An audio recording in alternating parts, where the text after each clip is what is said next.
Computer. Okay, there we go. Well, welcome to hour 15.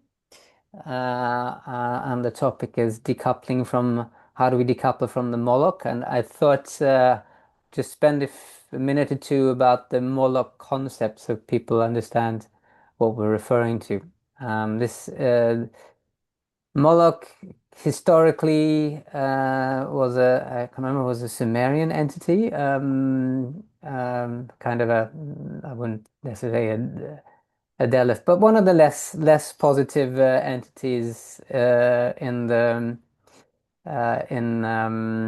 menagerie of cosmology.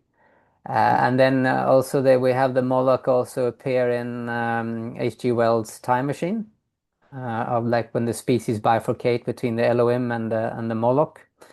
Interesting concept. And the Moloch, more famously now, Ginsberg's poem about the Moloch, about this consuming entity. I think it was seeing like I guess, representing the mid-stage industrialism, I guess, because time accelerates as we're now entering the late stage where everything is turned into commodity. So Moloch is like this. If we were going to name something, Moloch is a good name as any, because people say, "Oh, it's capitalism," but no, that's not it. It's like it's more of a mythical beast we're dealing with, and this mythical beast is a system that we've generated and thus can decouple from. It's not a force of nature, but it feels like one.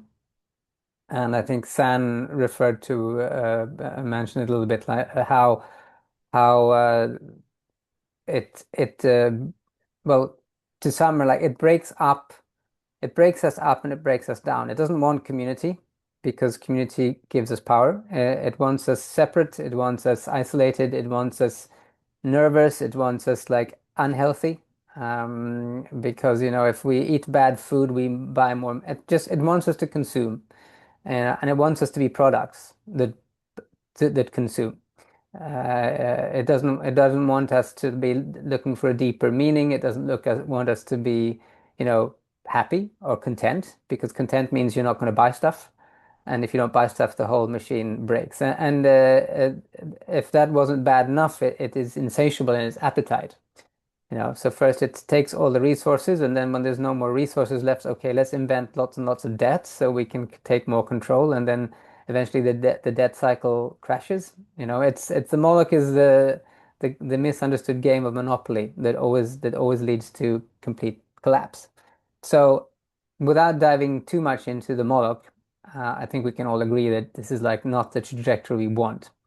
Then the question that I think we can all imagine a world, without war, without extraction, that is in balance, that is regenerative, that where we're engaged in like our local communities, where we're actually eating food that didn't grow 1,000 miles away from us and was shipped back and forth across the planet, and where the things we eat aren't made by purely artificial chemical processes, but actually grown out of nature, because nature probably knows things that we don't know yet, and why maybe vitamins that come from nature or vitamins that come from nature are more potent than the ones that come from a lab. We don't know this yet. There are a lot of things we don't know, but we know that a different world is possible, and we can hear it stirring.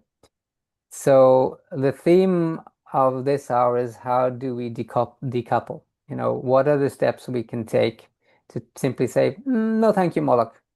I'm not going to buy the next Duhink or the next gadget, or, actually, no, I don't. What are the steps we can take to move away from the Moloch? And of all the challenges we face, the plethora of challenges we face with like the breaking down of our social systems, the lowering birth rates across most of the world, almost every single crisis I can see, the huge looming crisis of AI, because AI is not run by us, it's run by the Moloch. It has a whole different agenda. And when you hear Elon and the boys talking about uh, well, we're heading into a time of abundance, because everything is going to be so cheap and we can have super intelligence at our fingertips. And like, I don't really see that outcome because I don't see the Moloch doesn't want that. The Moloch doesn't want us to have abundance. That would make no sense to the Moloch. The Moloch wants everything, and there's no space for abundance in that. And I know we spoke, Alejandra spoke about like, that what human is, it is not AI, that we have emotion, we have depth, we have spirit and soul, and we have a drive for something else. And maybe AI, when it moves into biology, will also develop this. Maybe intelligence is an emergent thing. But right now, that's our unique feature, our unique selling point as humans. I love the what San said as us as a keystone species. I'd like to think of us as custodians and to step into the role of custodians rather than being railroaded or just ran over by the Moloch. Um, so so and all these questions, I was thinking like the answer. I used to think that the answer was more democracy. But of late, I've realized that that's part of it, but really what the answer is community, because community seems to be the thing that satisfies us. It can solve like a community. It can solve it is our social relationships. It gives us power. It gives us strength. It gives us commonality. And, through community, we can grow our own food. We can manage our own resources. Through community, I'm pretty sure that through community, oh yeah, maybe our birth rates will start increasing again because you don't feel isolated and worried and stressed because you have a community. You have a village who can help you raise a child. Yeah. So I think that this is really. And the Moloch is hell bent on smashing community. Community is the enemy of the Moloch. So to decouple from the Moloch, the path is community. Uh, and that's my observation. And I'm just gonna drop the talking stick into the center of the room, and please feel free to pick it up, and let's just continue the conversation we had last hour. Artie, please. Boy, I am so tired, but I'm so energized at the same time. So this is wonderful. Okay, so let's look at the symbolism of the Moloch. Yeah, so what is one of the defining factors of the figure? Because we live through symbolism, right? We like to associate with symbolism. That's just something so, and it comes from stories, it comes from the narrative, it comes from these anthropological reality, the stories being passed from generation to generation, transforming somewhere in the middle. And by the time it reaches the end of us, it's completely changed, right? So when you look at the Moloch, one of the most signifying factors or defining factors is child sacrifice. One can look at it literally, like some of the people in the world are. But to me, it means that we reject innocence and we reject tenderness, which is um, so natural for us. I mean, most of us are 45, 50 plus here. And how many of us literally feel like, oh, we're like really grown up, mature people, got a chip on our shoulder. We all feel like children, don't we, in our private spaces? So the idea for Moloch is to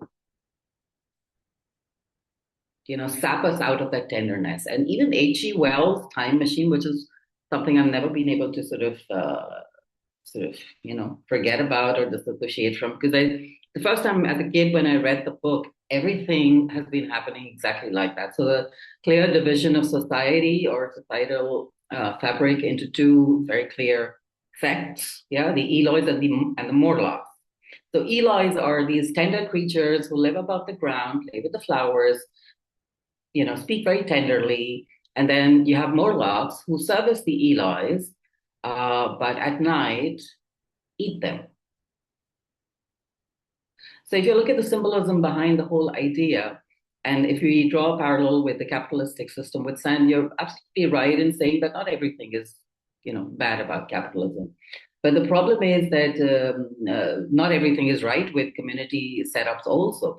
So either way, if we do not exercise moderation in the manner in which we design, conceptualize, think together our social systems, then all of it can be a Moloch.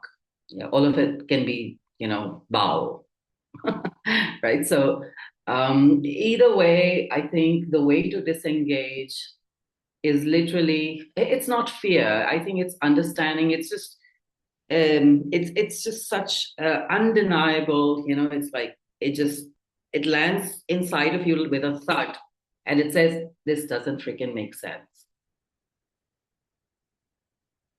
right? The moment you get that feeling about your systems around you, the choices that you make, what you buy, what you don't, what you grow, what you don't, all of it starts making sense. All of it just falls into the right place, and then the community kicks in. So if the individual isn't stepping up, the community ain't happening either. Because if you're the bad individual, then you're the bad apple in the community that still might be formulating. So it's like a chain reaction, or it's like a give and take exchange that goes on from individual to community and vice versa. So the way to disengage is literally, I mean, we need to be slightly disenchanted as of today. We've been too mesmerized and enchanted by the glimmer and the glitter of the world. I mean, look at young people, all right? So when we were young, right? So we would like to dress up because, yeah, I mean, there are people in Hollywood or Bollywood in India. Yeah, we're dressing up in a certain way, and we'd like to sort of form an identity based on that example. So we've had a lot of examples. In fact, we've had literally very few countable positive examples in the world. And therefore, Moloch is all about setting the wrong example and having a cascade effect, and not letting people think. I mean, come to think of it, I mean, the first time I landed at the Vatican, I put my foot out, and the first thought I had, oh God, you've made it so large, I can't deny it if I want to, right? So the institutional sizes are the politics itself.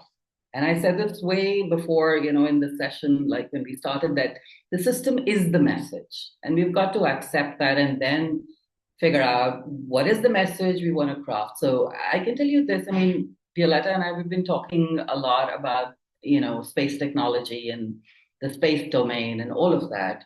And these big boys, they're like shooting the stars and saying, hey, let's do asteroid mining. And Liechtenstein and Luxembourg are setting up new companies. All right, so we'll never get over with platinum or all of this.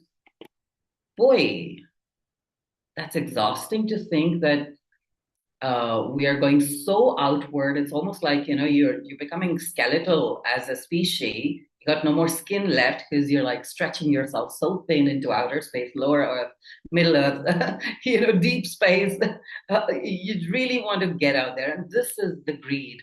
It's like how many times you feel enriched when you sit at the base of a tree and just smell the flowers, eat the berries, talk to a friend, light the fire, call a few more, sit around, chat, and do exactly what we are doing.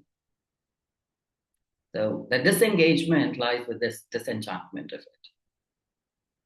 Slightly stoic, but I think it's working.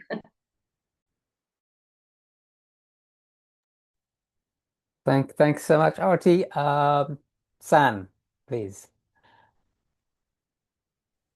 Yeah, so this is how we address Moloch, right? It's through conversation. It's through this lovely, nourishing, juicy conversation space where we speak to the space in between and we listen to the space in between. One of the things that's bugged me is how did we get to this place where we let one man make a decision about that affects millions and millions and millions of people? How did we create a system that gave one person so much of power or a small group of people so much of power?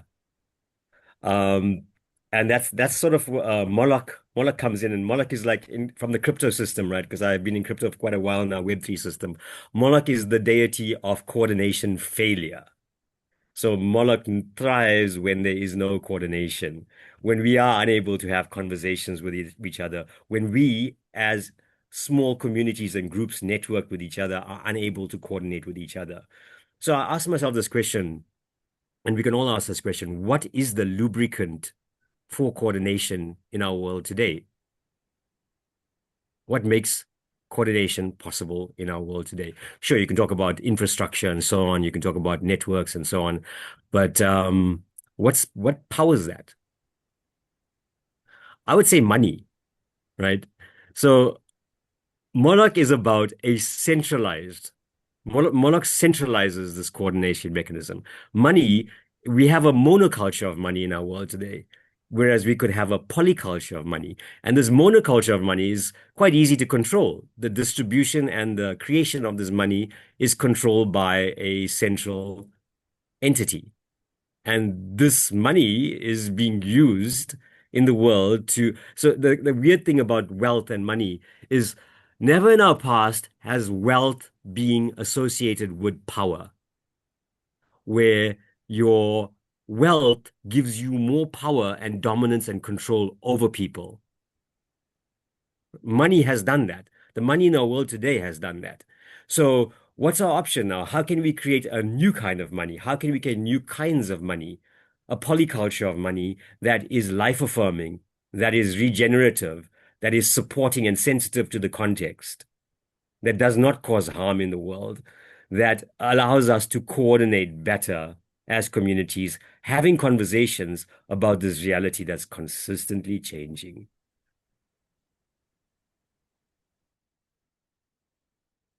Thanks. Thank you, Sam. I'd love to comment, but I'm going to pass on to Gavin. Yeah, so it's an interesting question, an interesting symbol, because I can't help going back to that core problem always being the nature of human consciousness. And Moloch forever has also stood as something that rebels against the divine order and prevents us from actually knowing ourselves as God. And the system itself is a distraction, something that consumes our energy and attention, and it sucks our true creative force into a direction that's away from the divine order and into something that's artificial. Um, whether we have community or whether we have different systems, I think is almost irrelevant depending on the nature of our consciousness. So every community, I think, almost has that microcosm of the same problems that we get into when we look at the global order, if we look at nations. It's always just a product of the consciousness of the individuals involved.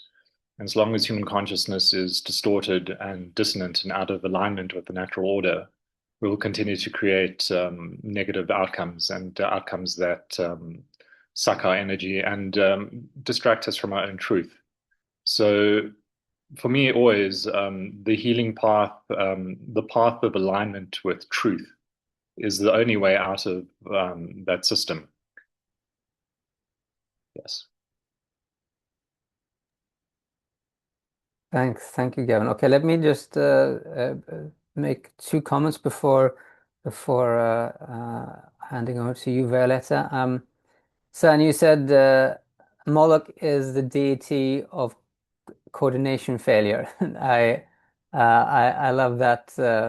Oh, did we lose San? Oh, okay. Well, hopefully Sam will be back. I love that notion. And also, Gavin, you said that the Moloch stands between us and the divine order. And I wanted to just bring it back and wonderfully put, as always. And I just want to say, I see that you've written some comments, Violet, and you said community is the enemy of the Moloch, and I'd like to phrase it as that the Moloch has an enemy, and that's community. But I think community doesn't really have an enemy in the Moloch because the purpose of community is to we don't need to fight the Moloch. We just decouple. The point is to ignore it. It's like no. If the Moloch for me is Jeff Bezos, then I won't use Amazon Web Services. If the Moloch to me is Elon Musk, well, I probably won't buy power like a Tesla, or I won't use X or whatever, or maybe I'll use X for the free version, and because that costs money. But the point is like I can decouple, I can fight it, but it's a choice where the most efficient way I think to counter the Moloch is to no longer feed it because we feed it. We feed the Moloch. That's the point. That's the hope. It feeds off us. That's its purpose. It feeds off us. It feeds off the natural world. And as long as we keep feeding it, it will keep growing. And that's why we have like a world where, I don't know, we have like what, 10 people own 90% of all the resources. And I've always said that it's kind of hilarious. It's a hilarious concept, that is actual as a reality. Obviously, it's not a reality. It's a symbolic reality. You can give any one of those 10 people, you know, sure, give them a machine gun or give them a Tomahawk missile or whatever, but they can't defend their stuff on their own. They need support, which means they don't own that stuff. They just think they do, and we kind of think they do. It's like one of the so I mean, you will all know the history behind the flea circus. You have you get a bunch of fleas, you put them in a can, you screw on the lid, they jump up, they hit the little heads a few times, then they just regulate. They don't jump higher than this, and then you can take the lid off, and then you can just look at your fleas, and they will never jump higher than this. And that's basically what the Moloch does to us. It sets these are the parameters. You have debt. You can't worry about living a full life and having exploring your emotions and your relationships because you need to pay the debt. You need to pay the rent. You need to do this. You need to do that. Like you don't have time. You have debt, and that is like one of the greatest tricks of the Moloch. And it's like and the more you stress out about that, yes, the more you'll start feeding into the Moloch. So I think it's the whole point is like, well, how do I decouple? And the beauty is you don't have to do it. You don't have to go all in or all out and like move straight away to find a community like in Hogsback. You can like no, you can do it step by step. It's like, okay, well, maybe I won't. I'm going to stop using the big box stores. I'm going to start buying local. I'm going to support my local farmers. I'm going to support my local community. I'm going to do more volunteer work. I mean, there's all these ways that we can start gradually decoupling. We don't have to go 100% in, because even like the Moloch loses 5% of its revenue, the Moloch is going to shit itself.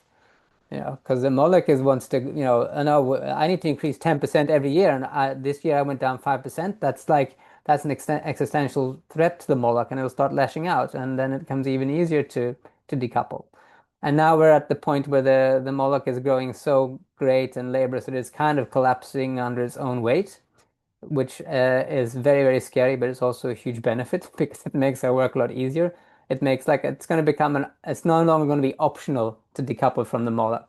And I think that is the work we have in these next couple of years is making that decoupling process easier and less frightening, because what is it we really need? And I think maybe you guys from Hogsback can answer that better than anyone, but what is it that we really need to not freak out, to know that we can handle the situation, to know that, okay, the storm rolls in, power goes down, we can fix this. To have that confidence as individuals and as in a community. And once we have that, the Moloch's doomed because then we can truly decouple.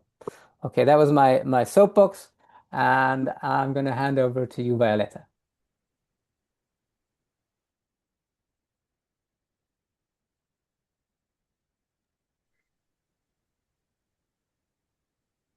Sure if I even dare to enter into this conversation because it's so deep and I can get lost in this vast challenge. But thanks for bringing it forward. I kind of dropped a couple of texts in the comment because I've been trying to grasp the concept of,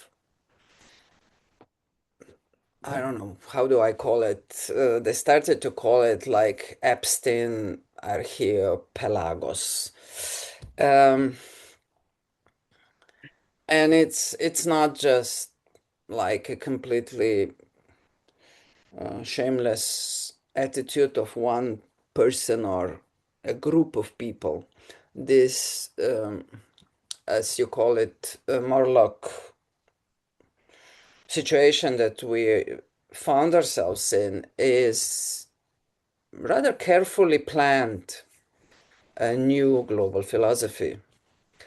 It's not a coincidence. And it's been going on since the last of the 19th century. So it's not like from yesterday or it emerged with a high tech or AI, not at all. The traces go back to 1890, 1880, when just a group of people started to invest in the controlled society. So it's a great question. How do you decompose that? How do you say no? In the early stages, when I was in the 40s, I realized that my weakest point is if I depend on the system, especially let's say financially or any other way. So I decided no loans in my life. And it's hard. But I managed so far. And I can see how much freedom that gives you. Not only physical and financial freedom, but spiritual freedom. Because I really don't need to make compromises in a sense of jobs. I mean, even if I have no income, I can manage somehow. And I've tested that for a year. And it worked. It wasn't easy, but it worked. I have this experience. So maybe we are invited at this point to talk more openly about how to go and live quality life without being fully dependent on this new vast system that somebody just made it up, this postmodernism, which is so appealing. Like global citizen, that is one of those big things. Or you will not own anything and you'd be happy. These are all paroles that have been so well planted in our mindsets, and they are all related to freedom. This word's been so deeply misused. There is no freedom, actually, as you explained in the beginning what Moloch is all about. But it's so easy to sell it as freedom. Like democracy. In the name of democracy, all this shit is happening around the world. There's no democracy in it. There is no democracy in this world. We have strangocracy, which, I mean, there's partycracy or whatever you call it, but there is no democracy. There is not a single country in the world that has a democracy. But it's been sold as this ultimate freedom, and all these atrocities are happening in its name. So we are here faced with a beast which exists only because we believe in it. And it's been a wonderful, really kind of classical Hollywood movie about Merlin.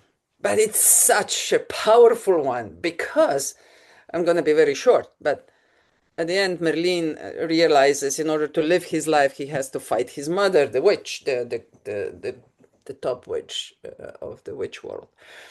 And he said, okay, Mom, I'm going to find your secret. And at a big gathering that his mom had once per year, where everybody came to listen to her power and to experience her power and everything, he just says, now, and everybody turns away, and she evaporates. It's such a powerful scene, okay? So do we have a power to turn away? It's a question. I don't have answers. I just wanted to maybe deepen and broaden this conversation. No, thank you. The power to turn away. Um, I, I just want to say before handing over to San, something that came up when you were talking, Violet, about like selling freedom when it's not freedom and selling democracy when it's not democracy. And I think we kind of need new semantics. We need a new li library. We need a new language because the language of the Moloch is a lie. And like and it's got it's got these terms like job creator. You're not a job creator, you're a wealth extractor. Because like, oh, but look at, Elon Musk I'm just picking on Elon, but you can, anyone's in it, creating jobs. Actually, no, because their system creates less jobs and more profit. That's the thing. The job creator is the worst possible term you can have from that. So I'd like to have the term wealth extractor, because that's what it is. Oh, you're a wealth extractor. What do you do? Oh, you're one of the greatest wealth extractors. Let's start naming things for what they are. And we can go through all our language, and we can start using these terms, and then they'll start sneaking into common language, and all of a sudden, like, that's going to change the way we talk about things. And as we start changing the way we talk about things, we are going to change the way we understand things. I've probably heard this from me before, but in Gaelic, you can't use possessive pronouns about things, only about emotions. Grammatically, you can say my anger, my joy, my love, but you can't say my house, my computer, my car. It's grammatically not possible. And I'm thinking, well, what if we start changing our grammar?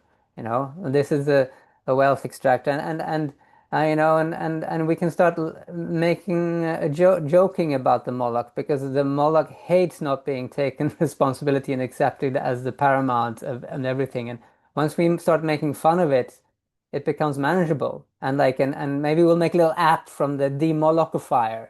And every time you go out shopping, you can scan a QR code and you can see, or a barcode, and you can see, well, how much does this feed the Moloch? And this is like, oh, this is a Moloch morsel, or this is a Moloch super meal, and then like, oh, okay, well, this one feeds the Moloch less. And let's just, like, we're not trying to kill the Moloch, we're just putting it on a diet. It's just a diet. Like, everybody loves a diet. It's great. You're getting a bit flabby, Moloch. We need to pull you down to size a little bit, and then all of a sudden you're like, oh, now you live in my pocket, you know, and you can't get out unless I let you out. And this is the process we need to start doing, and we need to do it through stories. We need to do it through language, and we need to do it through better processes. Anyway, okay. San, please, and language. There's this lovely song by these sisters called Rising Appalachia, and it goes, excuse my singing, but it goes, what are we gonna do with the wicked of the world? Make magic, make magic. And that's exactly it, you know. I love that you said that, Tom. That's just so freaking beautiful, man. My relationship with fear today is a dog on the leash. It alerts me to something that I'm not paying attention to. I'm not listening to. So in the same way of Moloch, we don't slay Moloch. Yes, we put Moloch in our pocket. So when you want to build that app, I'm game. I think that would be a really, really fun app. And that's exactly how you challenge Moloch. You make fun of the beast. You laugh at the beast. And it can't respond to that. It gets confused. It doesn't know because it thrives on fear. And if we're laughing at it, it starts to lose its power. So there's this lovely system. I'm a systems person, so systems thinking person, and there's a lovely model called the two loop systems for change, right? So you have your system here, which we can call capitalism or empire culture. Culture is a system as well, and it goes to peak, and then it starts to go into descent, right? And what happens is down here, as the new system starts to emerge, you have a lot of doom and chaos, right? And the players who are vested in this current system, they are aware of this dynamic. So what they want to do is before we get to doom and chaos, because the system cannot sustain itself anymore, they want to make sure they have the hegemony, that they can maintain power and control of the world in chaos, right? Um, Now, this system that we call empire culture, it has a immune response. Okay. If anybody comes in as a disruptor and says, we're going to change it, we're going to create a new system, it squashes them. So, and then what it has also is power brokers in the system, people who in the system they've been really successful in the system, but their consciousness, their awareness is starting to awaken, and they're starting to let's say a lot, they're starting to harmonize with a global consciousness and they're starting to see that a new world is possible. And they have this willingness to support what I call cultural edge walkers, people who exist on the outskirts of culture that are already living the way of the new system, living the way of the new culture. They are wanting to support these people, right? So, what we can do is, I think we have a phenomenal opportunity today. We have all the resources, we have all the technology, we have everything all the tools we possibly need to do a segue. We can avoid that dip of doom and chaos. We can bridge across it straight into the new culture, right? We have that great opportunity. But what we have in our world today is less options. The options that are available are dominated and controlled by a few. And that's going back to money, right? We have that monoculture of money. So I'm so aligned with what Tim said about, collective boycotting. Stop feeding the beast, right? We can collectively say, I'm not actually as attractive as that offer on Temu looks. I know that offer has been constructed by behavioral science. Neuroscientists have sat there and worked with activating our subconscious such that we make the purchase. We rationalize it in so many different ways why it's okay that I make that purchase. So we can start boycotting. We can start saying, I'm not going to use Google Docs anymore. I'm going to start to migrate to Fileverse or a crypto power decentralized system. And, maybe it might cost me $1, but I'll pay that dollar. Okay, maybe not $1. Let's use another currency, right? Because here's the thing. When we use a dollar, when we use a rand, unfortunately, we are voting for that system. That's what we are doing. So it's much better to start creating relationships in your context where you can actually start to barter and trade, where you can actually build up momentum such that you can create a new sort of coordination mechanism. Call money for your context. We really do require that polyculture of money that is somehow linked to our values, things that we find valuable in the world. What is meaningful to me? I like to walk out in springtime and look at the magnolia flower blossoming. I like to stand there in awe of the magnolia flower. That's meaningful to me. So in my life, I will want to use a money that is respectful of that magnolia flower and doesn't destroy it. Yeah, okay, let me stop there. Thanks, Sarah. Well, I'll take you up on the offer to build that app. And what I think the first thing we should do is make a little an off-white paper or something about what are the steps to demolify your life, and then we'll create a fun little app called the demolifier or whatever, and then we can have like these four events, where we like the Moloch Servant of the Year, and we can give it to Elon Musk or Jeff Bezos, and but just like we'll give them a prize for being the biggest bitch boys to the Moloch of the universe, like really put them in like, yeah, this is like your hierarchy, the Moloch's bottom bitch.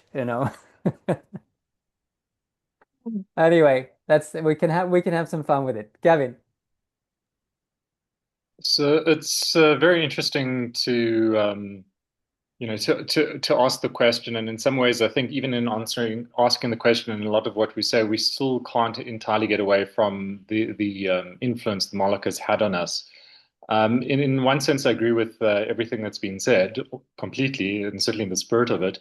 In another, I am very much questioning, because balancing the paradoxes in terms of how our consciousness works and how we relate to the world is super challenging. And partly for me, what we're talking about is right use of energy, whether it's money, whether it's attention, whether it's relationship to our words and to the concepts around us.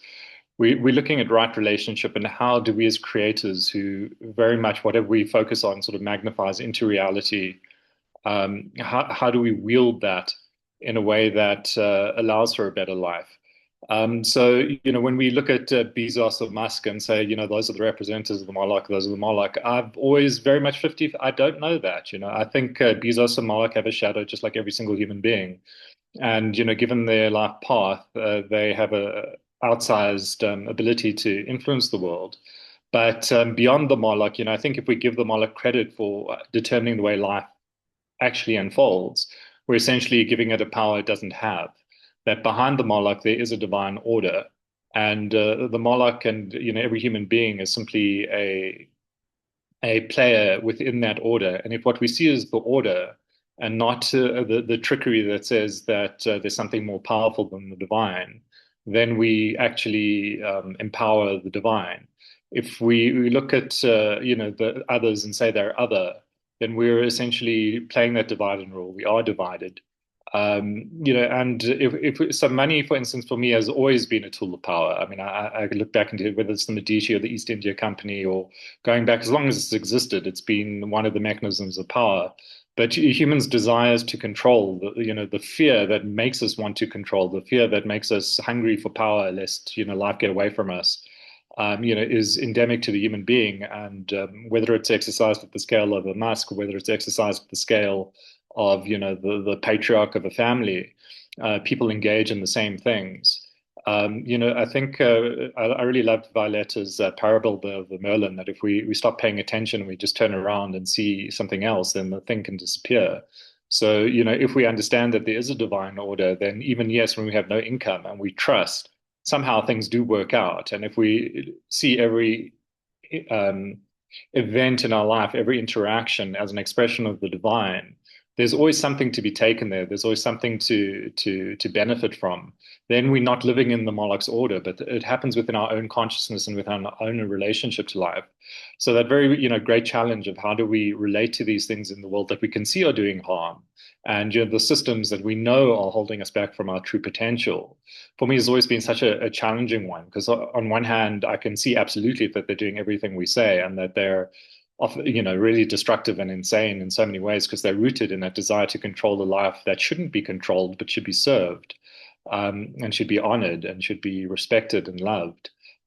So that basic paradox for me keeps extending. So, if we try to get away from the money, if we try, we're almost feeding the Moloch, because we're saying that it has the power. We have to run away. We have to whatever. And I don't think that's the way. Even these paradoxes of community versus individual, for instance, for me, is such a false dichotomy. The question is, how do we harmonize those two things?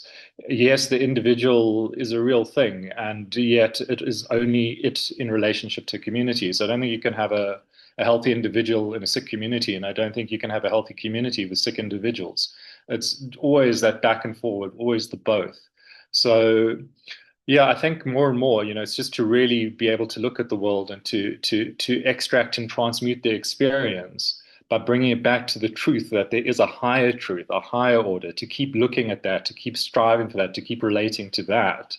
And in that sense, we look away from the witch and we see what is really there, and the witch disappears. Thank you, Gavin. That was absolutely wonderful. I'm feeling guilty now about making jest of the top servants of the Moloch system. And you're very right. I think you're very correct. And I think maybe one motive is of the jest is to make that role less desirable, because we think that the goal is to. You can see in I gotta find, I can't remember who did this particular research, but you can see it in the beginning of any civilization. There's hopes and dreams, and you do things for the sake of humanity or for the sake of your nation or whatever. I mean, you study law because you want to create better laws for the land, And then at the end of the trajectory of a civilization, it's all about money. It doesn't matter which civilization. It's all you care about is money, and you study law because that's how you can make the most money, because you no longer trust in that your nation is going to look after you. You're going to look after yourself, and then so you got to make money, because money is the way you look after yourself. That's the game of money. And I think that's sort of like that's the Moloch story, and we're telling young people, oh yeah, like your value is like having lots and lots of influencers, and or having lots of people following you as an influencer, and making lots of money, and it's never about us and creating It's not about like creating a society that will hold you when you're old and you can't quite hold yourself. It's about making enough money so you can pay people to hold you when you're old and you can't hold yourself. So it's an insane notion. And I think as I was talking about language before and having new words for things, it's also maybe making certain outcomes or certain status symbols or status positions less statusy and more pathological.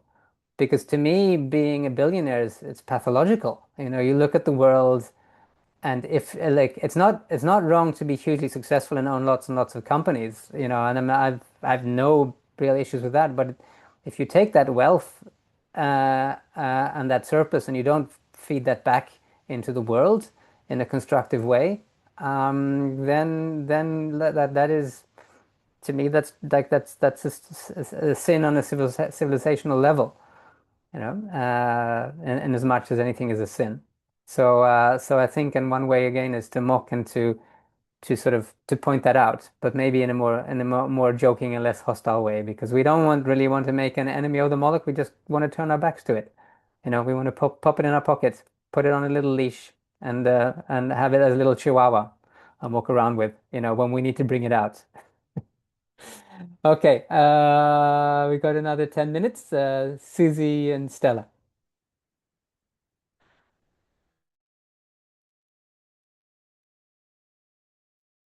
I think being digesting and being childlike and not childish is the way.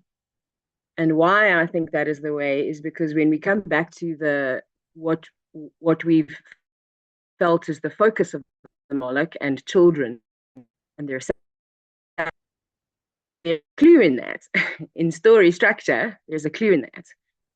So for me, the answer is most definitely to be childlike. We need to recover our wonder for the divine, in the divine. I loved everything that you said, Gavin. And I feel that I haven't been able to hold down a job in my whole life. I've not been able to hold down a job. I've had jobs for very brief periods of time. And when I left the Wild Coast nearly a year and a half or so ago, I came out of a marriage. It was a classic initiation, life imploding moment. And when I asked Spirit, when I said, well, where is my home now? Spirit said, your home is in your heart and your heart is in your ribs. And until such time as you feel safe wherever you are, you will wander the earth. And so for me, it comes back to what Gavin was saying about, and San, I also want to pick up on what you said about feeling like we have too few options. I argue that we have too many. And that is, in fact, where the distraction is. And distraction, consumerism, and I love that. I saw a thread last night about how do we change the language, which is also very important. I 100% concur with that. How do we change the language from being consumers? And this is where the big distraction is. We are so distracted. And one of the reasons I know this is because when I moved to the Wild Coast in the first place, it took me about 6 months to realize that because I could only choose between two brands of milk, I could feel space. My general levels of anxiety and my general levels of distraction and my general levels of confusion began to subside purely because I didn't have to walk into an enormous store and have so much choice that I'm constantly distracted and overwhelmed. So for me, again, like part of this key that Gavin was pointing out to is distraction. Our attention and our awareness is our power. Our power lies in our choice. So the more and that choice is to turn back towards trust, towards the divine, towards a higher order, towards a higher plan. And for me, the phrase that keeps coming up is that beautiful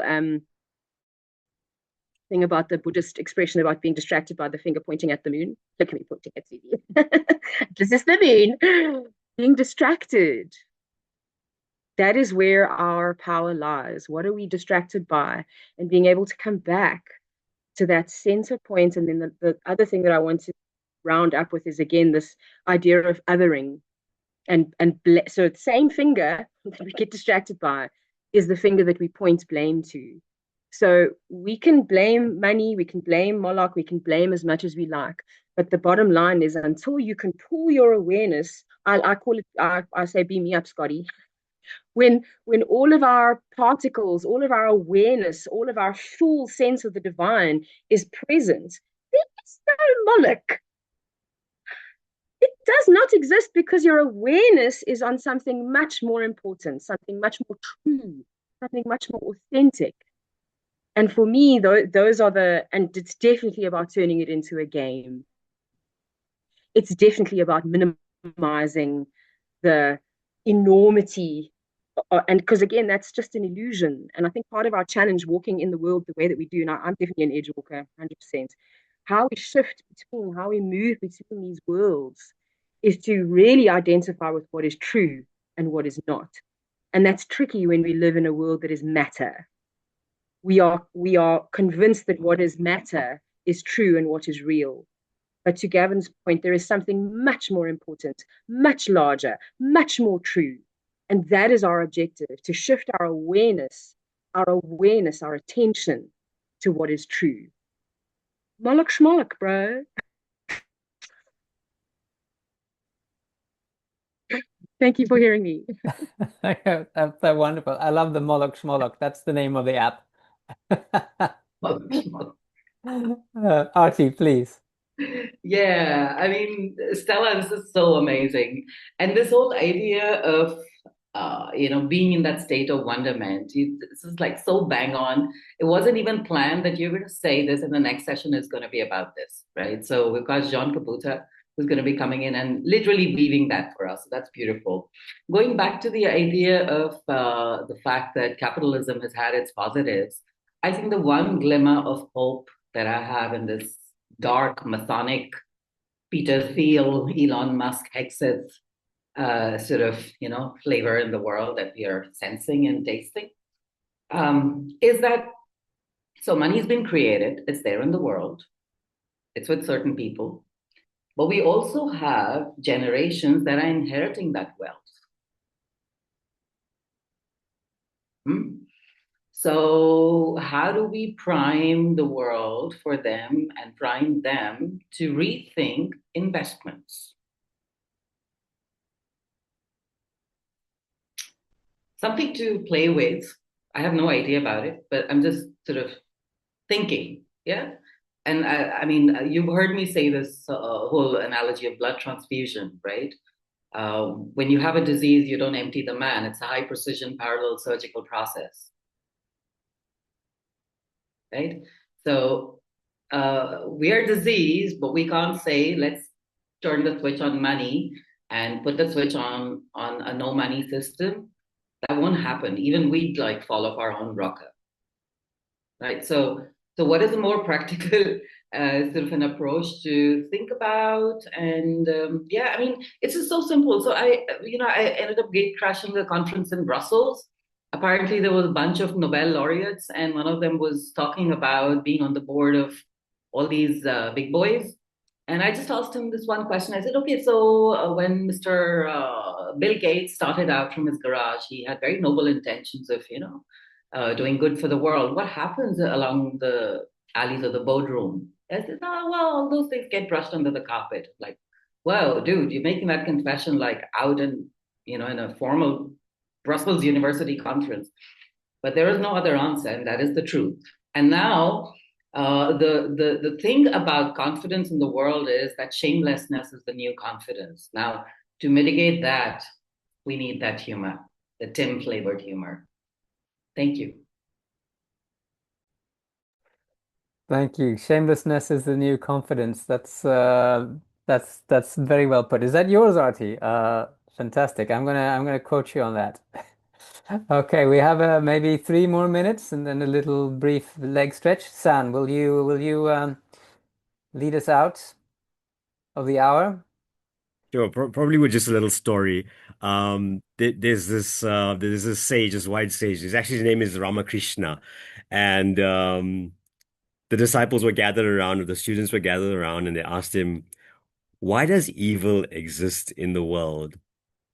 And he went thoughtful for a while, and then he smiled and he says, "To thicken the plot." And I thought that was delightful. It's like we give too much attention to all of these people. It's exactly that.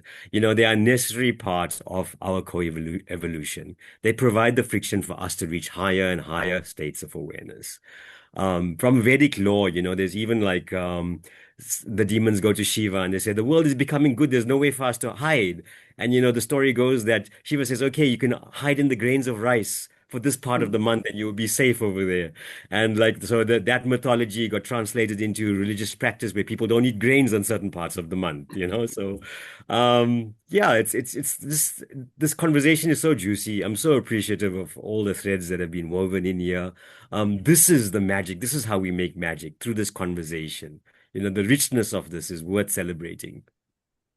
Oh, Oh, yeah. I think there's like I'll have a very, very brief story. A friend of mine spent many years as a fruitarian, just ate fruit. And he thought it was wonderful, because he had no problems. Life was so easy and smooth, and there's lots of interesting stories about this phase. But then, like at some point, he started to did want to do a bit of bodybuilding, and he needed more protein. So he had to go change his diet a little bit, and then he noticed like that as he started changing his diet, his body moved back into where he was, and all his problems were waiting for him. Uh, because they hadn't solved them. He just sort of and so I think there's a lesson for the decoupling. I believe that there is a way to decouple and move into space where the Moloch can't exist. And I think, but you have to do it in such a way that you're not fooling yourself. So we don't want the joke to be on us. So that's, I guess, my final caution. Okay, wonderful. I see Jean has joined us. Good to see you. I'm going to stop the recording just now.